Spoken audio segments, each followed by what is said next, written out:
Should the Biden campaign be nervous at this point, or do they still have some time? They still have some time, but look, what I learned when I ran a presidential campaign is you should be nervous every day, right? I mean, he's exactly behind the way Barack Obama was behind, the way George Bush was behind. Bill Clinton trailed Bob Dole at this point. You know, Americans tend to not love their incumbents until it's a real choice. And that's what Joe Biden has to do, Annmarie. He's got to drive a choice between the campaigns. Right now, it's a referendum on the incumbent. And when I ran Obama, I used to say to him, if it's a referendum on you, we lose. If it's a choice between you and Mitt Romney, we'll win. And that's the choice that voters just have not focused on. Okay, so that said, when does Joe Biden start putting the money to work here? Jim, they've put together quite a war chest, and he's still raising money. I'm just wondering, when you look out over the next year, where do you drop the needle on running ads, on getting him out more, on holding rallies? Or is this re-election campaign going to look different? Well, it's a great question. You know, I think right now what they're trying to do is shore up their base. They're doing huge buys with the African-American, Latino, and young populations. And they're going to wait until, after March 4th, which is the first Super Tuesday, when Donald Trump will clinch the nomination. And then it'll likely be on. They will completely, drive this narrative every day. But right now, they're going to hold their money, and they're going to spend their time talking to their base to shore that up before, they go after swing voters. Remember, the swing voters don't really start focusing on this race until about the summer, so they have some time. Well, what about independents and Democrat-leaning voters? In the Wall Street Journal poll over the weekend, quote, unhappiness with Biden is pervasive in the new survey, though much of it appears among Democrat-leaning groups who might still back the president on Election Day. Is there such thing as protest polling? Do they want to send a message to him? A lot of this shows that they're annoyed with the economy, they don't understand Bidenomics, but then maybe they will come around next November? It's a great question. I mean, the theory of the Democratic Party right now is that they're going to come back next November because Donald Trump is an existential threat. I personally believe you have to do more than that. I think you have to make your own case, and it can't just be a referendum on Trump. Hillary tried that, and it didn't work. Biden in 2020 had a better campaign where he talked what he's going to do. So, I do believe the base will come back. I think Donald Trump is an existential threat to Democrats and democracy, but you can't assume that. And I think they're doing the right thing right now in trying to shore up their base first. It's what I did in 2011. Right now, Democrats they're falling in love with everyone. Everyone's a new thing, and it's really exciting. Next year, they'll understand it's Biden versus Trump, and I think they'll come home. Jim, I remember interviewing you in the bowels of the convention center in Charlotte for your convention in 2012. We were talking then about any number of scenarios that we talk about every 4 years, but this time to some feels different. If Joe Biden is still underwater when it comes to his approval rating, if age continues to dog him to the extent that it does, if maybe he is in fact appearing a little bit older even in public, is there going to be a conversation about a contested convention for Democrats?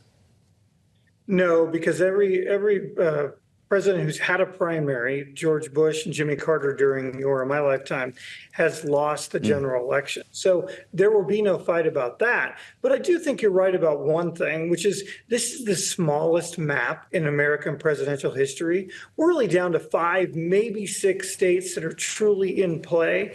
And so, we're going to watch those 5 or 6 states. It's just going to come down to those. It's a little depressing that 44 states aren't going to matter here, but it's kind of where we are. Earlier, we asked Governor Glenn Youngkin when he thought about the issue of abortion, because, Jim, you and I both know this is what Democrats use to get people out to vote.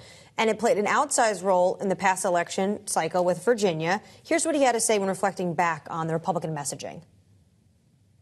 I firmly believe that one of the challenges that we have had as Republicans is we haven't been clear on what we're going to do. And by not being clear on where we would like to go, we allow the Democrats to define us. So he ran on a 15-week limit. Jim, President Donald Trump really is very vague when he talks about abortion. He likes to get a lot of credit for putting the justices in charge that struck down Roe v. Wade, but he doesn't like to talk about specifics of what there should be, what answer is correct when it comes to abortion. if he is the nominee, does he have to get specific on this issue? Oh, absolutely. And I'm so glad you played that Youngkin clip, because it's exactly the problem the Republicans have right now, just politically. Not to be partisan, but just to be political about this for a second. They keep saying to American voters, here's what we're going to do to take away your rights. And voters repeatedly say in all of these states, in 29 elections this year, 2023, around the country, Democrats performed 9 points better than the polling and historical averages. And when you look at why, it is women and it's abortion. And Youngkin keeps saying we need to be clear. They have been clear. He was very clear in the Virginia elections about his 15-week deal, and voters hate it because they don't want to have their rights taken away. It's the one issue where Republicans are trying to take away their rights, and they're just getting killed politically for it. And they keep thinking they could message around it. It just doesn't work that way. So why not seize that as your single issue? If you're Joe Biden, start putting up billboards around the country right now saying, I will protect your rights. I think Democrats will do that. But again, it goes back to what you and I have talked about in the past. It has to be more than that. Joe Biden also has to say what he's going to do to make people's lives better.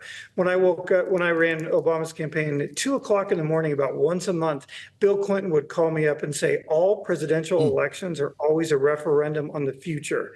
And that is really true. And that's where Biden trails Trump. And so they can't just focus on abortion. They can't just focus on how much Donald Trump sucks. They've got to lay out what their theory is for 4 more years. But look, you see what the former president said over the weekend. He was trying to clarify his comments, but still leaned into the fact that he wants to be a dictator, even if it's for 24 hours.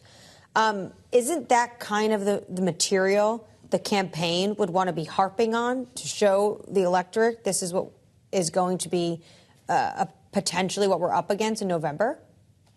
Absolutely, especially with their base. That is why I'm not worried about base turnout.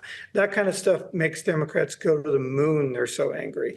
It doesn't work as well with swing voters, though. Again, these swing voters who think about politics 4 minutes a week, have an average of 2.5 jobs, they care a lot more about the economy. Democracy is an important thing to them, but it's an ancillary issue. They really want to know what both sides are going to do to make their economic lives better. And that's what Democrats have just got to focus on. That's Trump's superpower right now, and Democrats have got to take it away.